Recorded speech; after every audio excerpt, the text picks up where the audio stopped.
প্রায় ৩ কোটি টাকা ব্যয়ে নির্মাণ হয়েছে সেতু, কিন্তু নকশা ত্রুটির কারণে ৬ বছর ধরেও চালু হয়নি এটি। পটুয়াখালীর দশমিনা ও বাউফল উপজেলা সীমান্তবর্তী বাঁশবাড়িয়া বগিখালের উপর নির্মিত সেতুটির মূল কাজ শেষ হলো সংযোগ সড়ক নির্মাণের সময় ধরা পড়ে নকশার ভুল। এরপর থেকে বন্ধ হয়ে যায় কাজ। বর্তমানে সেতুর দুই পাশে কোনো সংযোগ সড়ক নেই, ফলে প্রায় ২০ ফুট উঁচু সেতুতে ইটের ব্লক দিয়ে বানানো অস্থায়ী সিঁড়ি বেয়ে ঝুঁকিপূর্ণ পারাপার করছেন মানুষ। এতে দুই উপজেলার ১১ গ্রামের হাজারো মানুষ, বিশেষ করে শিক্ষার্থী, নারী, শিশু ও কৃষক চরম ভোগান্তির শিকার হচ্ছেন।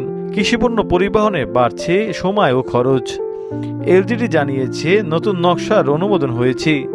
দরপত্র প্রক্রিয়া শেষ হলেই সংযোগ সড়কের নির্মাণ কাজ শুরু করা হবে।